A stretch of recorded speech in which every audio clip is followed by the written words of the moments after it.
আসসালামু আলাইকুম রহমতুল্লাহ তাআলা বরকত। বন্ধুরা আমার, আত্মার মুক্তির লক্ষ্যে প্রত্যেকের একজন শায়েখ বা মুর্শিদ বা গুরুর অন্বেষণ প্রয়োজন এবং অতীব প্রয়োজন। কারণ আমরা শুক্রবার জুমার দিনে জুমার নামাজে যাই, খতিব সাহেব খুতবা দেন এবং খুতবার পূর্বে ঘণ্টাখানেক বা সময় নিয়ে আলোচনা করেন বিভিন্ন দিক নিয়ে, সামাজিক এবং ধর্মীয় আলোচনা করেন, যেন আমরা সপ্তাহে 6টি দিন ভালোভাবে সুন্দরভাবে পরিচালনা করতে পারি, নিজেদেরকে গুছিয়ে নিতে পারি, আমলে ক্লাস করতে পারি, সত্য ন্যায়ের পথে চলতে পারি। সেই তাগিদ ইমাম সাহেব খতিব সাহেব আমাদেরকে দিয়ে দেন, যেন আমাদের মধ্যে যে ব্যাটারি রয়েছে সেই ব্যাটারির চার্জটি ইমাম সাহেব আমাদেরকে দিয়ে দিলেন ফয়েজ রহমত। তার মধ্য দিয়ে আমরা যেন আত্মবিশ্বাসী হয়ে উঠি এবং ইহজগৎ এবং পর জগতের বিভিন্ন বিষয়ের জ্ঞান আমরা ওনার মাধ্যমে নিলাম। সেইভাবে আমরা সামনে এগিয়ে যেতে পারবো ইনশাআল্লাহ। আর মুর্শিদ বা গুরু হলো আলো, যে আমার যে দেহ ঘরটি রয়েছে সেই ঘরটি রয়েছে অন্ধকারে।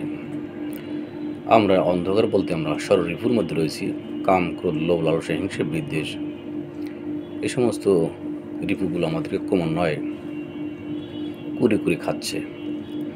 তাই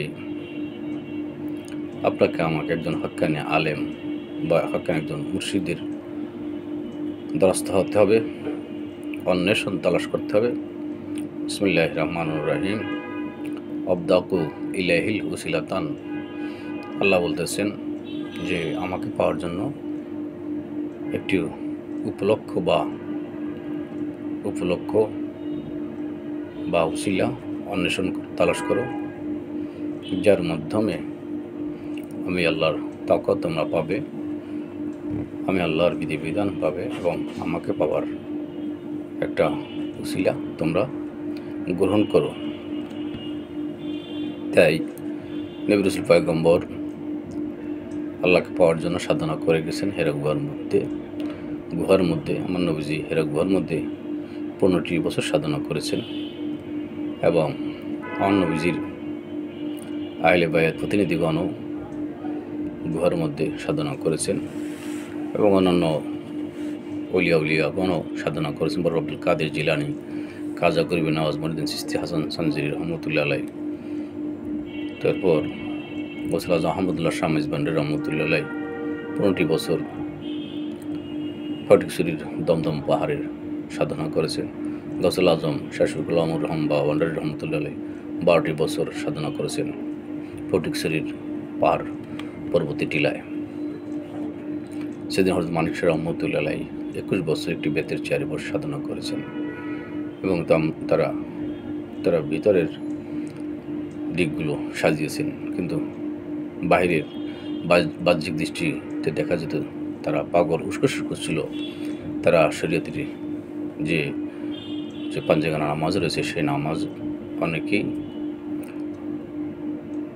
অনেকেই সেটা পালন করতেন কিনা সেটা ওই সময় যারা দেখেছেন তারা বলতে পারবেন, কিন্তু তারা দাইমি সালাতে ছিলেন এবং সর্বসময় মহান মালিকের স্মরণে ছিলেন তাদের ওস্তাদ গুরুজনদের বাক্য বিনিময়ের মাধ্যমে।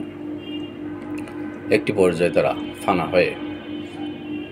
ফানায় শেখ, ফানায় রসুল, ফানায় বক্কা হয়ে এলাহিয়াতের দরজা পেয়ে যান, মানে মহান মালিকের রেজাত পাতের তিনি মিশে যান, বলেন সুবহানাল্লাহ। তখন তিনি একটি এটর্নি পাওয়ার ক্ষমতা লাভ করেন বা তিনি এটি প্রাপ্ত হন, রহমত প্রাপ্ত হন। তখন তার কাছে দূর এবং কাছের কোনো কিছুই মনে হয় না, সব কিছুই মনে হয় তার নিকটে রয়েছে, বলেন সুবহানাল্লাহ। তিনি আরশ মহল্লা পর্যন্ত অবলোকন করতে পারেন এবং যথাসময়ে মানুষকে বিপদ আপদ থেকে সাহায্য সহযোগিতা করতে পারেন। নাহনু আউলিয়াকুম ফিল হায়াতিদ দুনিয়া ওয়া ফিল আখিরাহ। আউলিয়া কিরামগণ এমনই, তারা দুনিয়া এবং আখিরাতে উভয় জাহানের জন্য আমাদের জন্য রহমত স্বরূপ। তাই আমাদেরকে সেই রকম একটি নূরম মুবিনা এবং আলোকবর্তিকা, সিরাজাম মনিরা আলোকবর্তিকা আমাদেরকে তালাশ করতে হবে। সেই নূরম মুবিনা এবং সিরাজাম মনিরার ধারক বাহক হলেন, রেসালাতের ধারক বাহক হলেন নবী রাসূল পয়গম্বর, ওলি গাউস কুতুব। এনারা হলেন রেসালাত ধরনের ব্যক্তিত্ব মহামানবগণ যেটা করেছেন সেটা আপনাকে আমাকে করতে হবে। তাই হজের প্যাকেজে দেখা যায় যে কাবাঘর 7 বার তওয়াফ করার পরেও বন্ধু হযরত ইব্রাহিম আলাইহিসসালামের কদম মোবারকের নিকটে গিয়ে হাজী সাহেবদেরকে সেখানে 2 রাকাত ওয়াজিব নামাজ আদায় করতে হয় বলেন। সুবহান, অবশ্যই করতে হয়। হজের অংশ বানিয়ে দিয়েছেন মহামানব, যেটা করেছেন সেটা আপনাকে আমাকে আপনি করতে পারলেই, অনুসরণ করতে পারলেই আমাদের ইবাদত হবে, নচেত আমাদের ইবাদত হবে না এবং আমরা মুমিন বান্দায় পরিণত হতে পারবো না। রিসালাত অস্বীকারী তিনি মুমিন হতে পারেন না বা মুসলমান হতে পারেন না। তাই বন্ধুরা, কোন হাদিসের আয়াতে কারিমের বিভিন্ন জায়গায় ওস্তাদ বা গুরুজনদের শরণাপন্ন হওয়ার জন্য তাগিদ রয়েছে।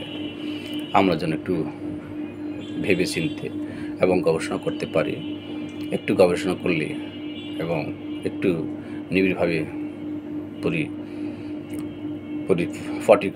পরিপাটিভাবে একটু যদি আমরা গভীরভাবে নেই, তাহলে আমাদের মানসপটে হৃদয় পটে ভেসে উঠবে এবং আমরা জ্ঞান দিয়ে, বিবেক দিয়ে আমরা সেটা উপলব্ধি করতে পারবো বা উপলব্ধি করতে সক্ষম হব।